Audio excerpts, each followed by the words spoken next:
sini, mengapa memilih rumah di perbukitan, Pak? Ini saya jadikan padepokan, di mana saya melaksanakan beberapa kegiatan, antara lain peternakan, beberapa uji coba pertanian, dan kursus-kursus pendidikan dan latihan untuk anak-anak muda, juga kader-kader petani, kader-kader dari partai saya, kita didik di sini dan kita sebarkan ke seluruh Indonesia. Jadi sebetulnya itu intinya, tapi lebih bermaksud sebagai semacam padepokan lah. Waktu saya mau pensiun, saya mau katakanlah dalam filosofi kesatria di Jawa itu Lengser Keprabon Madep Pandito. Jadi kita sesudah mengabdi, kita naik gunung dan di situ kita menulis pengalaman-pengalaman kita untuk disebarkan, mendidik generasi baru. Dan rencana saya nantinya adalah ini mau saya jadikan kampus sekolah unggulan. Ya, itu rencana saya suatu saat. Mudah-mudahan ya tahun depan bisa terwujud. Sekolah unggulan maksudnya untuk universitas atau bagaimana? Sekolah unggulan untuk tingkat SMP SMA, di mana anak-anak yang berbakat dari seluruh Indonesia bisa dididik dalam sekolah berasrama. Ya kayak seperti konsep Taruna Nusantara lah di Magelang gitu. Dan juga Anda ini selalu mengenakan baju yang sama. Kalau tidak kemeja putih, ya paling baju safari begitu. Kenapa Anda memilih itu? Saya itu sebetulnya pengagum angkatan 45. Ya kan? Saya merasakan angkatan 45, saya lahir, keluarga saya dari angkatan 45, jadi suasana bapak-bapak, ibu-ibu pendiri bangsa kita sangat kental di saya. Waktu saya kecil ya pakaian tokoh-tokoh bangsa Indonesia ya sebagian besar ya pakai warna ini gitu. Jadi saya mungkin itu Saya sekarang ya. aja. Dan kalau Anda lihat ya sebetulnya di mana-mana ya ini warna lapangan gitu.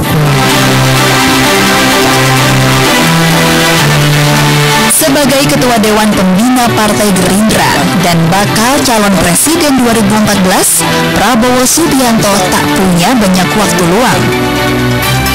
Pemilu legislatif akan digelar 2 bulan lagi. Sementara pemilu presiden cuma berjarak sekitar 5 bulan dari sekarang. Namun Prabowo nyaris selalu punya waktu untuk berinteraksi di dunia maya. Salah satunya lewat akun Twitter. Di sini Prabowo menyapa, berdiskusi, dan bertanya. Following akun ini sekitar 2.000. Beberapa figur publik tercatat sebagai followingnya. Di antaranya, akun mantan Wakil Presiden Yusuf Kala, pelatih sepak bola Indra Syafri, Indonesia Corruption Watch, Presiden Susilo Bambang Yudhoyono, Ibu Negara Amerika Serikat Michelle Obama, dan Ketua Umum Partai Nasdem Surya Paloh. Follower Prabowo hingga 7 Februari 2014 mencapai 573.000 orang. Kepada mereka, Prabowo sudah lebih dari 7.200 kali nge-tweet. Di akun ini, Prabowo pernah menanggapi pertanyaan soal ibu negara yang akan mendampinginya jika ia jadi presiden. Lewat akun yang sama, Prabowo mengakui bahwa dahulu ia adalah penganut paham ekonomi neoliberal alias neolib. Prabowo sesekali juga bergurau di Twitter. Misalnya, ia menanggapi posting yang membandingkan fotonya saat muda dengan Ahmad Al-Ghazali, anak musisi Dani Ahmad. Foto-fotonya saat makan siang dengan Wakil Gubernur DKI Jakarta Basuki Cahayapurnama pada 1 Februari lalu juga ia tweet. Makan siang ini berlangsung di pendopo kediaman Prabowo di Bukit Hambalang, Bogor. Di tempat yang sama, Prabowo juga menerima wawancara net untuk program Satu Indonesia. Kalau kita melihat rumah Anda ini kan rumah ini begitu spesial karena ada unsur Indonesianya dan juga ada unsur Baratnya. Dan ini adalah salah satu dari hasil usaha Anda yang begitu sukses. Nah, dari seluruh usaha Anda, ada kelapa sawit, kemudian kertas, batu bara, dan sebagainya. Kira-kira usaha mana yang paling menghasilkan bagi Anda? Sebetulnya saya tidak berminat untuk jadi pengusaha. Cita-cita saya dulu ya hanya untuk jadi prajurit saja, jadi tentara. Dan tapi waktu itu saya pensiun dini, agak muda, usia saya baru 47 tahun, dan pensiun saya ternyata ya sangat kecil ya waktu itu. Pensiun Letnan Jenderal waktu itu kurang lebih 900.000 rupiah. Saat itu? Sekarang sudah naik kurang lebih 3,7 juta rupiah. Jadi ya terpaksa kita harus kerja lagi, harus jadi pedagang, harus jadi pengusaha. Dan alhamdulillah ya diberi kebaikan oleh Tuhan Yang Maha Kuasa, dan ya beginilah ya. Apa kunci sukses bisnis Anda? Ketabahan, ketekunan, semangat, tidak mengenal menyerah. Hampir sama ya. Saya lihat bisnis sama kemiliteran, keprajuritan itu sama. Semangatnya sama. Dalam hal semangat? Dalam hal usaha, jeripayah, ketekunan, ketabahan, tahan tekanan, tahan cobaan, dan sebagainya. Apa pandangan Anda mengenai investasi asing? Saya mendukung investasi asing. Kita butuh investasi asing, tetapi investasi asing harus dilaksanakan dengan tetap memperhatikan kepentingan bangsa Indonesia sendiri. Kemudian kita juga harus menjeli bahwa dia benar-benar investasi asing, dia benar-benar bawa uang ke sini, ya kan? Dia mau berusaha di sini silahkan, tapi satu, dia tidak boleh merusak lingkungan kita, ya kan? Kedua, dia tidak boleh mematikan pengusaha-pengusaha lokal ataupun kepentingan rakyat kecil. Ketiga, dia harus menghormati budaya kita. Kalau itu, saya sangat mendukung investasi asing. Saya kalau diberi mandat, ya saya mengerti bagaimana melaksanakannya. Saya mengerti bagaimana mengimplementasikan suatu operasi dari tidak ada menjadi ada. Dan dari sebegitu banyak usaha Anda, adakah yang diwariskan oleh orang tua, Pak? Kebetulan tidak ada, karena saya kan masuk tentara ya. Tapi saya memang ya terus terang aja bersyukur, saya juga banyak dibantu adik saya. Adik saya itu Pak Hashim ya, dia mungkin dia sudah lebih dulu dari saya berusaha, dan saya belajar dari dia. Dia juga mendukung saya secara luar biasa.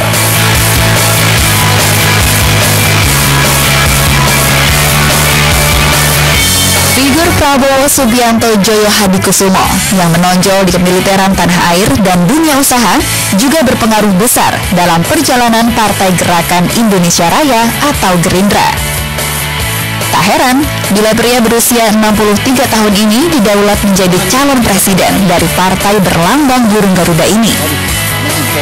Sebagai Ketua Dewan Pembina, kedudukan dan wewenang Prabowo dalam Gerindra telah tertuang dalam anggaran dasar rumah tangga partai. Kita sudah punya anggaran dasar, anggaran rumah tangga sebagai pertemuan pokok dari partai, tetapi karena beliau adalah Ketua Dewan Pembina yang menentukan arah bersama dengan anggota dan pembina yang lain dari partai, maka selain ADRT juga menyebutkan peran itu, karena itu peran Pak Prabowo memang sangat besar di Partai Gerindra. Mencoloknya sosok Prabowo di Gerindra membuat partai tampak bergelayut pada mantan komandan Kopassus tersebut. Prabowo pun seakan lekat dengan partai beraliran nasionalis ini. Prabowo dan Gerindra itu seperti dua sisi dari mata uang yang sama. Makanya kemudian punya ketergantungan sangat kuat Gerindra terhadap sosok Pak Prabowo. Sejak Gerindra itu lahir, berkembang, tumbuh seperti sekarang, kita bisa lihat historisitasnya itu sangat lengkap dengan sosok Pak Prabowo. Pada awal kemunculannya di ajang pemilu 2009, dari 38 partai yang berlaga, Gerindra mampu masuk daftar 10 besar. Perolehan yang berhasil dicapai yaitu 4,6 juta suara atau 4,46%. Jelang Pesta Demokrasi 2014, partai ini cukup percaya diri. Menginjak usia yang ke-6, Gerindra berani mematok angka 20% dalam pemilu nanti. Untuk legislatif ini 20% supaya kita benar-benar bisa menyalonkan Pak Prabowo dengan cara sendiri, semoga lebih dari 20%, sehingga ini akan memudahkan partai untuk bisa mengusung Pak Prabowo sebagai calon presiden. Sebagai persiapan amunisi, Gerindra membentuk tim khusus yang bertugas menjaring massa lewat dunia maya. Tim terdiri dari 30 orang yang bertugas selama 24 jam non-stop. Selain menampung aspirasi, media sosial Partai Gerindra juga bertujuan menggayat calon pemilih dari luar negeri. Kenapa harus 24 jam? Karena kita harus ingat bahwa kader Gerindra juga ada yang berada di luar negeri. Mereka kadang-kadang butuh berinteraksi di waktu-waktu yang tidak sama dengan waktu Indonesia. Saatnya beraksi untuk Indonesia. Tak hanya manfaatkan media internet, Gerindra juga menyampaikan propagandanya melalui radio yang dinamai Indonesia Raya FM. Tidak tanggung-tanggung, programnya pun dibuat khusus, bertajuk Gerindra Menyapa. Di sini kita ngejelasin tentang Gerindra itu apa sih, visi misinya apa sih, ketua dewan pembinanya siapa sih, ketua umumnya siapa sih, apa sebenarnya yang harus dilakukan sama Partai Gerindra, apa aja yang nanti bakal dilakuin pada 2014-2019, itu udah dijelaskan dalam program yang adanya Gerindra Menyapa di situ. Jurus lain partai untuk mendulang simpati masyarakat yakni dengan membentuk perkumpulan yang disebut Gema Sadana.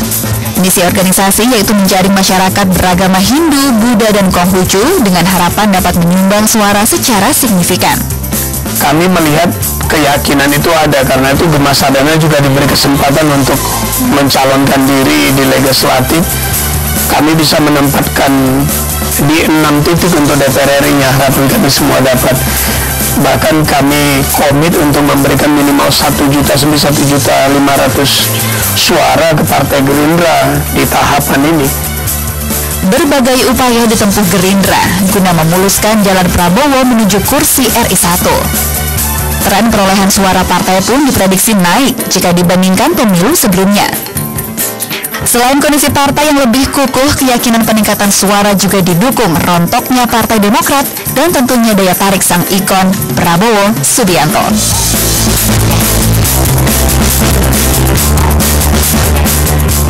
Dan juga Anda pernah menjadi ketua HKPI. Nah, Saya masih ketua HKPI ketua sekarang. umum HKPI. Ya. Dan juga pencak silat, bukan? Pencak silat juga masih saya. Lama saya sudah. Iya. Nah, Anda juga sekarang masih menjadi ketua umum HKPI itu, Pak ya. Nah, kira-kira bagaimana pendapat Anda tentang pertanian di Indonesia sekarang? Pertanian kita agak ketinggalan, agak terlantar, ya. Sebagaimana sudah jadi pengetahuan umum, kita yang dulu pernah swasembada beras, kita sekarang salah satu importir terbesar beras di dunia. Kemudian kita juga importir jagung, kita importir singkong, kita bahkan mengimport, sekarang kita mengimport ikan. Kita negara yang 3/4 laut, kita import ikan. Kita juga import garam, ya. Jadi ini semua menunjukkan bahwa kita agak menterlantarkan bidang pertanian, ya. Apa yang jadi hambatan, Pak? Saya kira hambatannya ya adalah bahwa polisi, ya, kebijakan terhadap pertanian ini adalah kebijakan yang setengah hati. Maksudnya? Maksudnya adalah apakah kita mau membina pertanian dalam arti yang komprehensif, ya, secara keseluruhan, ya kita nggak ragu-ragu. Berarti pemerintah harus mengambil suatu posisi keberpihakan yang tidak ragu-ragu, yang benar-benar dari hulu sampai hilir pemerintah bertindak aktif untuk memperkuat bidang pertanian dari segi, dari mulai benih sampai dengan teknik, teknologi, alat peralatan, penyuluhan dan pendampingan petani, sampai dengan pasca panen, sampai dengan pengolahan, sampai dengan pembungkusan, sampai dengan distribusi, sampai dengan pemasaran. Jadi ini harus ada keberanian. Tapi pada dasarnya dari dulu saya memang terlalu cinta sama Indonesia itu. Jadi saya bisa bayangkan sekian tahun sekolah di luar itu, akhirnya saya pilih masuk Akabri.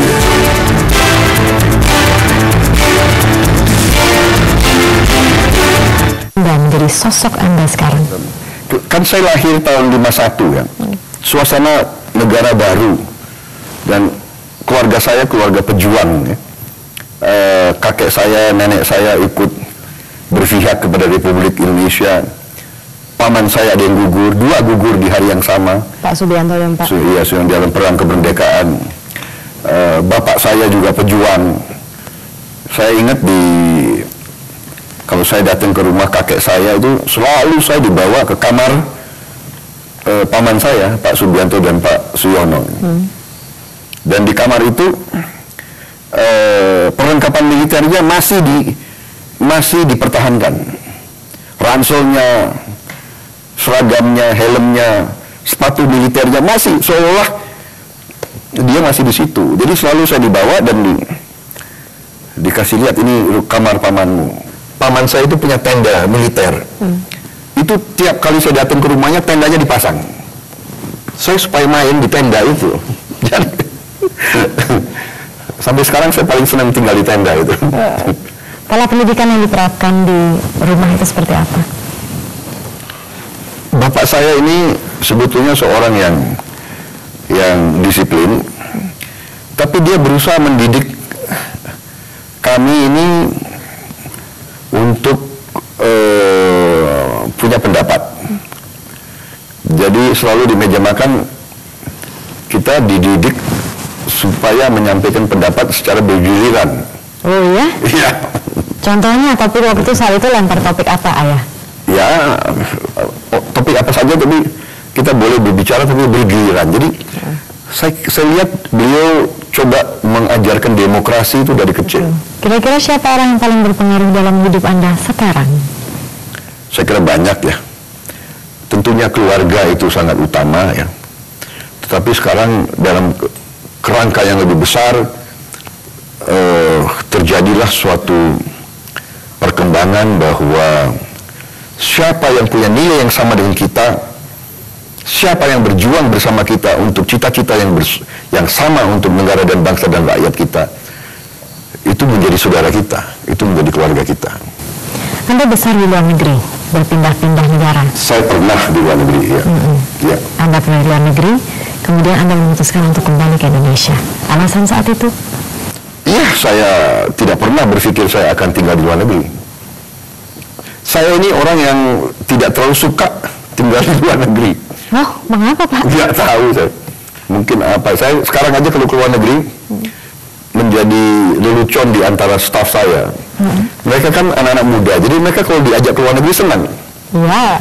Tapi begitu saya tiba di luar negeri, katakanlah mendarat di Prancis, di Paris atau di Jerman, di Frankfurt, begitu mendarat saya sudah tanya sekretaris saya, tanggal berapa kita pulang?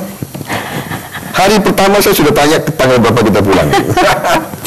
Nggak tahu saya. Dulu saya mungkin sebagai anak muda senang ya, lihat yang baru. Tapi lama-lama saya kok lebih merasa tenang di negara saya sendiri. Adakah pengalaman buruk atau tidak enak gitu ketika di luar negeri sehingga Anda jadi merasa nggak yang agak repot saya itu makan. Oh itu? Antara lain. Oh. Saya semakin saya tambah usia, semakin saya susah kalau nggak makanan Indonesia itu. Ya, kadang-kadang gitu. Itu antara lain.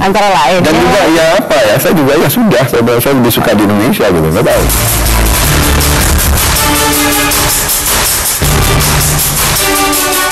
Gerakan reformasi tahun 1998 masih menyimpan misteri besar terkait desas-desus penculikan oleh sejumlah aktivis pro-demokrasi.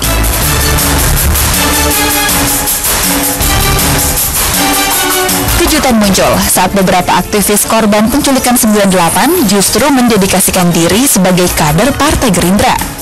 Di antaranya Haryanto Taslam, Pius Lustri Lanang, Desmond Junaidi Mahesa, serta Aan Rusdianto yang akan menjajal ajang pemilihan legislatif 2014.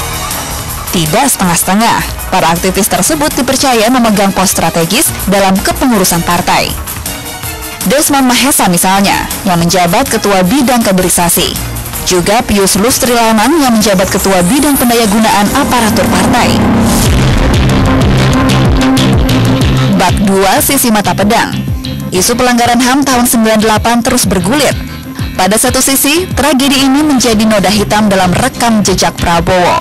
Namun di sisi lain, dapat membangun citra Prabowo sebagai sosok yang berhasil menggandeng lawan di masa lalu menjadi kawan di masa kini lewat rekonsiliasi.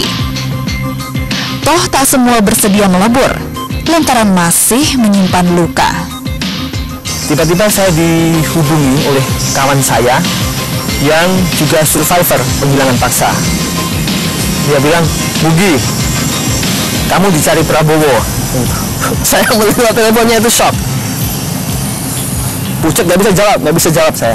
Saya mendengar kata Prabowo, itu masih sedikit banyak masih trauma itu ada.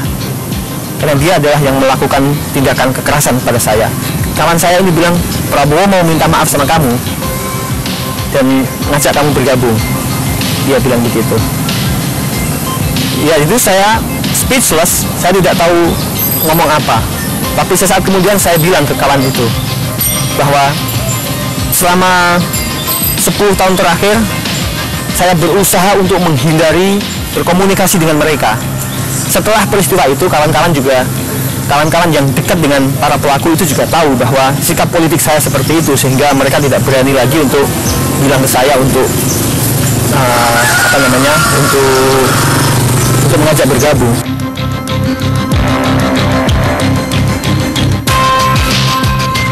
Ketika Anda masuk Akademi Militer di tahun 70 itu, Anda sebenarnya sudah diterima di Universitas Colorado Amerika Serikat. Kemudian Anda malah pulang dan masuk Akademi Militer. Alasannya, Pak? Sepertinya memang kakek saya waktu itu, Pak Margono, seolah memandang saya atau berharap bahwa suatu saat saya bisa mengganti putranya yang gugur gitu. Mungkin di bawah sadar bahwa saya harus meneruskan perjuangannya Pak Subianto dan Pak Suyono. Lagi pula memang saya senang jadi tentara waktu itu. jadi saya pikir, waduh ini untuk belajar di luar negeri lagi ya itu. Mungkin pada dasarnya dari dulu saya memang terlalu cinta sama Indonesia itu. Jadi saya bisa bayangkan sekian tahun sekolah di luar itu, akhirnya saya pilih masuk Akabri. Dan juga kalau tidak salah nih Pak, ketika Anda kecil, Anda pernah mengatakan, oke, saya suatu hari akan berkuasa. Betul Pak? Nggak tahu intel Anda dari mana. Anak buah Anda begitu ya. Ketika sekarang berani gitu Pak. Oh, sekarang udah pensiun. Masa sih Pak, kalau saya di militer itu kan sekarang sudah pensiun, sekarang nggak ada hak apa-apa. Tanya aja, cek sama mereka.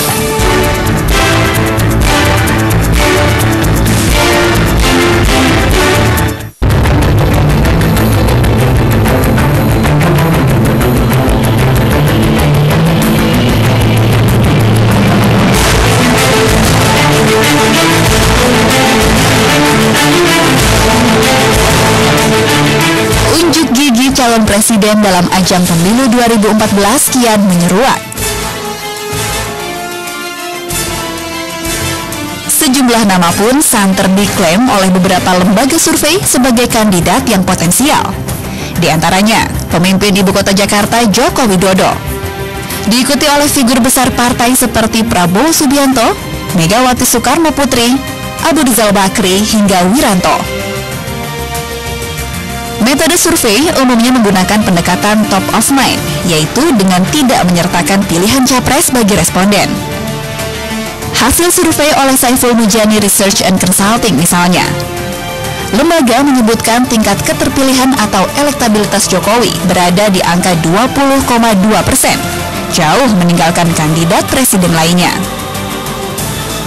Survei yang dirilis Poltreking Institute bahkan menunjukkan jurang elektabilitas yang lebih lebar, lantaran keterpilihan Jokowi menyentuh angka 38%. Namun perlu diingat, hingga kini, Joko Widodo belum resmi dideklarasikan sebagai calon presiden oleh partainya, PDI Perjuangan.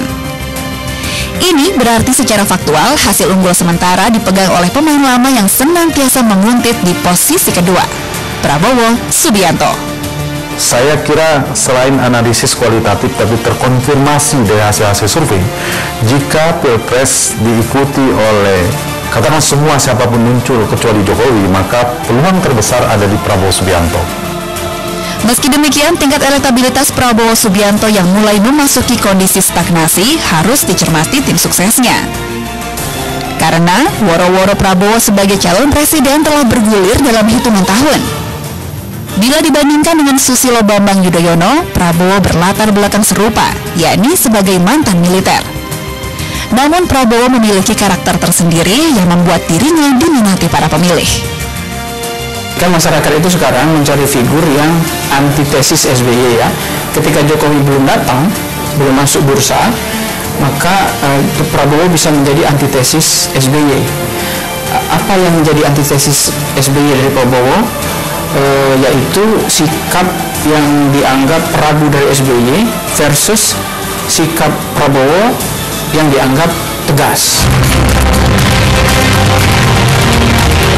Citra tegas yang menjadi ikon khas Prabowo Subianto dinilai belum cukup baginya untuk menjadi modal menuju kursi nomor 1. Terlebih jika Joko Widodo akhirnya terjun dalam gelutan Pilpres 2014. Tantangan Pak Prabowo adalah menunjukkan dalam persepsi publik, ini kan dalam politik elektoral kan persepsi yang menjadi penentu, dan persepsi publik harusnya mengarah kepada Prabowo, ada Prabowo yang dekat dan peduli pada rakyat, yang bersih dan jujur. Dan berdasarkan hasil survei ini yang menjadi bukan ikon, terasosiasi kuat pada dua karakter itu adalah di figur Jokowi untuk hari ini. Jelang pelaksanaan pesta demokrasi yang telah di depan mata, berbagai skenario dari partai peserta pemilu terus bermunculan. Bahkan, salah satunya yang mungkin dilakoni bisa membuat Prabowo tak dapat mencalonkan diri sebagai calon presiden. Partai-partai itu bisa bersekongkol, bukan bisa bersekongkol, bisa bikin saling pengertian di antara sama mereka, partai-partai non-Gerindra, itu bikin persekutuan begitu, untuk tidak mau berkoalisi dengan Prabowo. Kini tinggal tersisa 4 bulan menuju kancah pemilihan presiden 2014. Masing-masing kandidat bersiap dengan skenario dan bola panasnya. Joko Widodo bisa jadi bukan lagi satu-satunya sosok dominan. Sementara maju atau tidaknya Prabowo Subianto juga turut menentukan tensi pertarungan ini.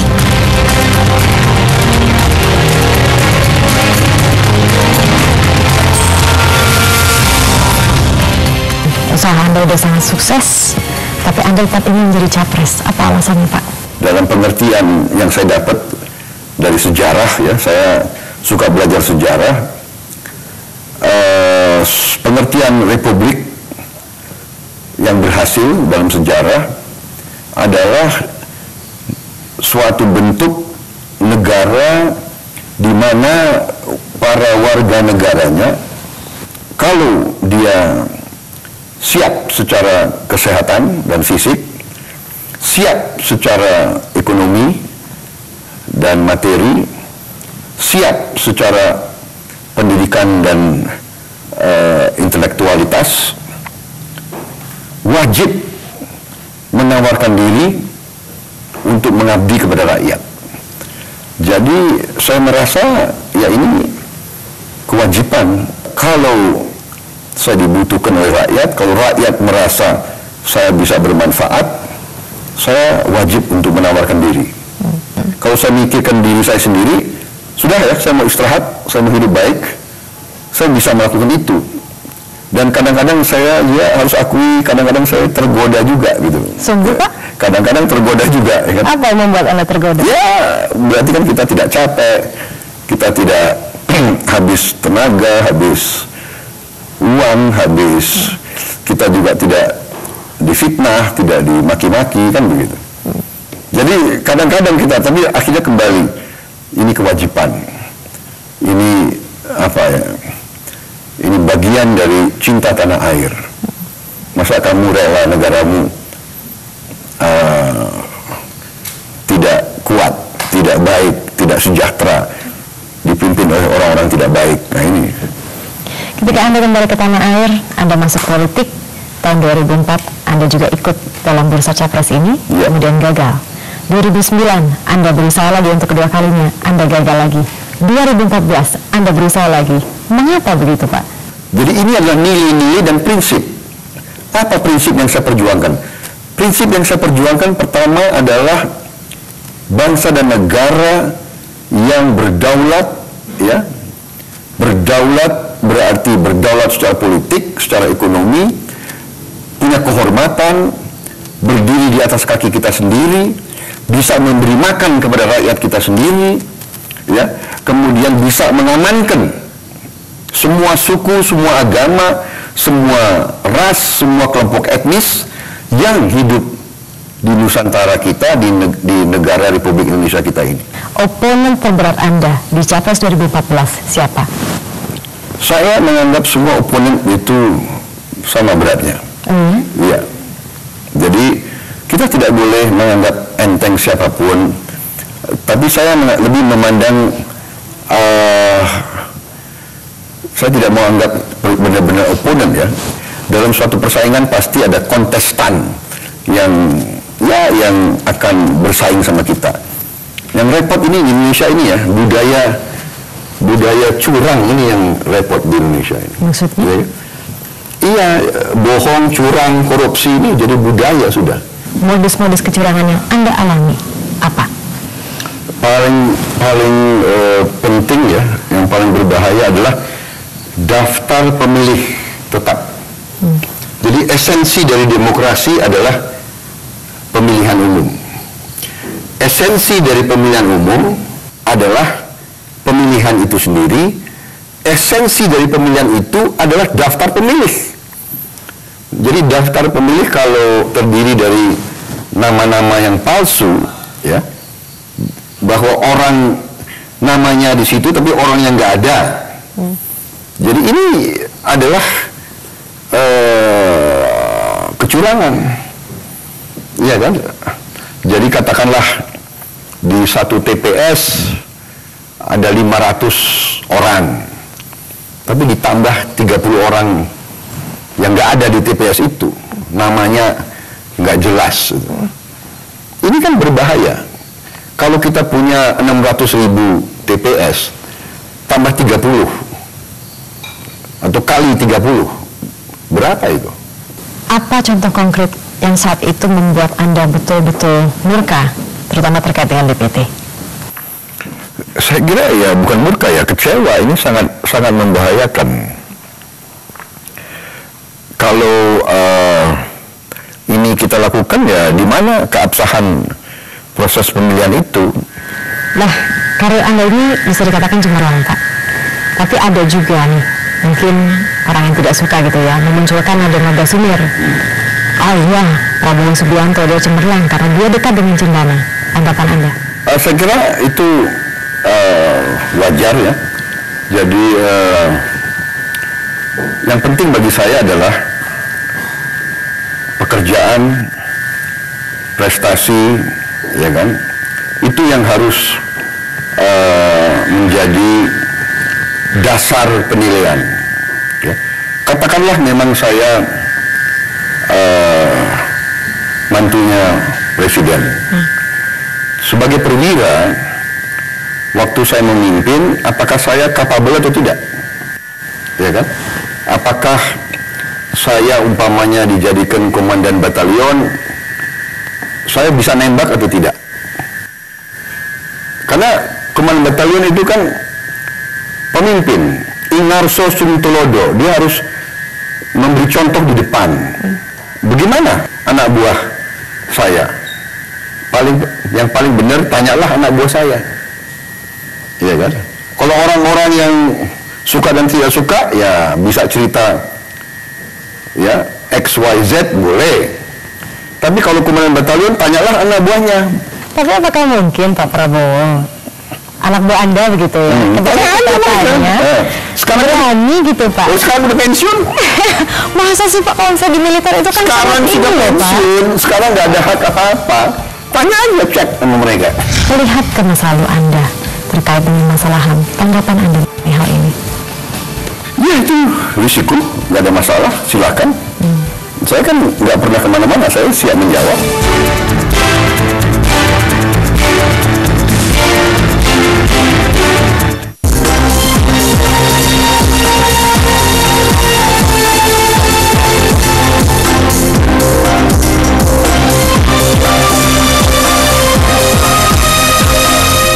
Saya orangnya tegas ya. Takut dia berwibawa ya? Disiplin satu. Yang kedua, jiwa kepemimpinannya ada. Orangnya tegas, galak, dan cenderung otoriter seperti Soeharto.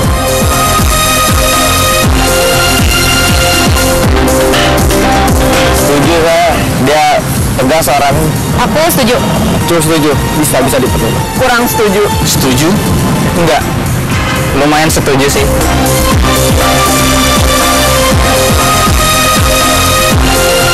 Ya buat peraturan-peraturannya tuh buat lebih tegas dari yang sebelum-sebelumnya. Dia bakalan membawa perubahan yang lebih baik ya ke Indonesia itu. Pastinya dengan basic militer itu ketahanan kita akan lebih profesional ya, dengan basicnya dia itu sendiri. Mungkin hampir sama kayak presiden-presiden yang dulu. Dia pasti memimpin Indonesia dengan jiwa kepemiliterannya dia, dan Indonesia mudah-mudahan akan lebih baik lagi. Akan seperti kembali ke Soeharto gitu, seperti ke zaman Orde Baru di mana penguasa itu menjadi otoriter dan kita cenderung terkungkung oleh kekuasaan yang ada di zaman itu sendiri gitu. Belum tahu sih program-programnya kayak gimana, belum tahu, jadi gebrakan-gebrakannya juga belum kelihatan di daerah. Apa tanggapan Anda mengenai putusan MK kemarin yang mengabulkan uji materi Effendi Ghazali terkait dengan pasal-pasal di Undang-Undang Pilpres dan Pileg, Pak? Saya ketemu dengan Profesor O.C. Kaligis, saya ketemu dengan beberapa ahli hukum lainnya. Mereka mengatakan bahwa keputusan MK ini adalah menimbulkan keadaan rawan. Di satu pihak MK mengatakan bahwa Undang-Undang Pilpres yang berlaku itu tidak sesuai dengan Undang-Undang Dasar 45, tapi di lain pihak katanya hal ini masih berlaku sampai 5 tahun ke depan. Betul. Jadi ini kan rancu ini, ya yang benar yang mana? Jangan-jangan nanti kita laksanakan pemilihan umum, ada yang dipilih, digugat karena tidak sah. Berarti otomatis siapapun yang terpilih menjadi Presiden RI tahun ini itu akan dipertanyakan statusnya. Kamu sah atau tidak kan gitu kan? Iya, betul.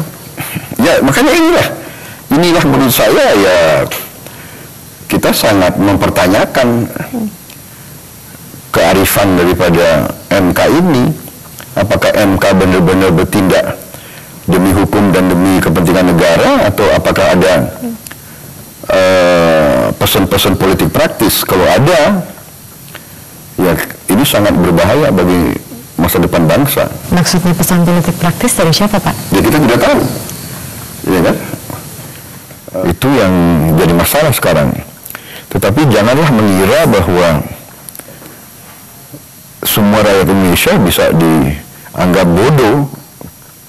Ya ini yang saya khawatir, ada sekelompok orang yang biasa dengan praktek-praktek manipulasi dan curang-mencurangi, ya menganggap semua bisa diatur, semua bisa dibohongi. Dan juga tadi kan memang ada lembaga survei yang memang nama Anda nomor 1, Pak. Tapi ada juga lembaga survei yang lain yang mungkin nggak tahu apakah itu dibeli atau dipesan atau tidak.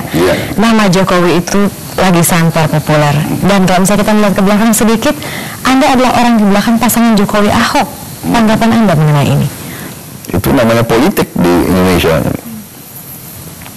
Anda tidak merasa terancam begitu, Pak, dengan kepopuleran Jokowi ini? Saya kok tidak ya, saya tidak merasa terancam karena pendekatan saya adalah bahwa saya mau mengabdi kok. Kita kan menawarkan diri, kalau kita nggak diterima ya nggak apa-apa. Nggak apa-apa, Pak? Ya nggak apa-apa, mau apa? Mau mengeluh, ya kan? Tetapi yang kita harapkan benar-benar adalah ini proses yang bersih. Jangan rakyat dicurangi gitu loh, ya kan? Itu saja gitu loh. Apa tanggapan Anda mengenai Presiden Republik Indonesia yang identik dengan Jawa, Islam, militer? Itu memang suatu apa ya, katakanlah mitos kah atau suatu pandangan begitu, tapi kan kita pernah punya juga banyak presiden yang bukan, kita pernah satu presiden yang bukan Jawa, Pak Habibie. Kita pernah juga punya presiden yang bukan militer, Pak Habibie, Gus Dur sama Ibu Mega. Bung Karno bukan militer, ya kan? Jadi itu bisa kita terima dan bisa juga kita pertanyakan gitu. Menurut saya pada dasarnya adalah apa sih yang nilai-nilai yang diperjuangkan oleh figur itu. Saya kira lebih penting itu. Di banyak survei saya nomor 1. Nah, jadi begini, survei itu kita tahu sekarang sudah menjadi alat, ya, alat pembentukan opini, alat persepsi. Jadi saya nggak terlalu menghiraukan lah survei-survei itu gitu. Saya tahu yang bayar siapa. Kita di Indonesia itu hampir nggak ada rahasia lah, ya kan? Si survei ini udah di kontrak si ini, kan mereka kan punya organisasi terdiri banyak orang itu yang bocorin juga gitu loh. Nah, kalau misalnya jadi kita ngerti lah, kita mengerti gitu loh. Anda ini kan sekarang sudah agak sedikit berbeda begitu, di mana Anda sudah lebih terbuka ke media sudah boleh ke rumah Anda gitu. Apa sih yang enggak dari dulu boleh? Saya juga heran. 2009 dulu kayaknya nggak terbuka ini deh, Pak. Iya, gimana, kita lagi kerja gitu loh. Oh, kan sekarang Bapak kerja juga ini berapa bulan lagi? Iya, dulu kan kerjanya masih kerja keras banget gitu loh. Iya kan. Waktu itu bukan saya menutup diri, tidak. Ya memang mungkin belum kesempatan aja gitu. Jadi ada anti pencitraan gitu ya, Pak? Anti pencitraan? Bukan anti pencitraan, adalah prioritas, urgensi. Ya saya percaya dengan substansi. Ya. Anda capres Gerindra 2014, sudah tahu siapa yang Anda akan pinang untuk menjadi wakil Anda? Terus terang saja saya belum tahu. Sampai sekarang belum tahu? Belum tahu. Bahkan nama-nama yang kira-kira Anda, kayaknya ini. Ya tentunya kita sudah punya ancur-ancur. Kalau saya lebih condong ke arah matriks, ya, matriks. Jadi kriteria apa gitu loh. Jadi saya harus tentunya cari seorang yang setiap saat dia capable untuk menjadi presiden. Anything can happen. Pada saat itu tidak boleh ada vakum, wakil presiden harus benar-benar siap menggantikan. Berarti seorang wakil presiden bukan embel-embel, bukan hanya dekorasi. Saya kalau bertanggung jawab kepada rakyat, saya harus memilih seseorang yang benar-benar saya yakin dia siap untuk jadi presiden, menggantikan saya kalau saya ada apa-apa. Nah, kalau misalnya bicara RI 1, Pak, itu adalah posisi tertinggi. Biasanya kalau misalnya orang mengatakan ilalang semakin tinggi, itu berarti cobaannya semakin banyak. Benar sekali. Dan juga banyak orang pasti yang ya udah, ada yang suka, ada yang tidak suka, ada nada sumbang, ada nada sumir, dan orang-orang yang memiliki nada sumbang atau sumir ini pasti akan berusaha untuk menjatuhkan Anda dengan alasan apapun. Dan paling banyak alasannya yang mereka ambil itu adalah melihat ke masa lalu Anda terkait dengan masalah HAM. Tanggapan Anda mengenai hal ini? Ya itu risiko, nggak ada masalah, silakan. Saya kan nggak pernah kemana-mana, saya siap menjawab, ya kan, tidak ada masalah sama sekali. Tanya rakyat, ya kan kita ada proses demokrasi kan. Jadi itu biasa apa ya dalam suatu perjuangan politik, itu hal yang biasa, nggak ada masalah bagi saya. Dia akan, saya bilang nilai yang diperjuangkan itu yang menjadi substansi, ya kan. Tuduhan fitnah ya, kalau fitnah ya saya kira akan memukul balik yang melaksanakan fitnah. Menurut Anda itu fitnah, ya, Pak? Mengapa menurut Anda itu fitnah, Pak? Ya memang fitnah, tidak ada dasarnya semua itu. Jadi Anda pasti bisa menjawab, Pak? Ini pasti, sudah saya jawab, bertahun-tahun saya jawab, berkali-kali saya jawab. Baik, terima kasih Pak Prabowo. Terima kasih. Terima kasih. Satu Indonesia selalu menghadirkan tokoh-tokoh nasional. Kira-kira siapa lagi tokoh nasional yang akan kita ajak bicara? Simak terus Satu Indonesia setiap hari Minggu pukul 11 malam. Saya Marisa Anita undur diri. Sampai jumpa minggu depan.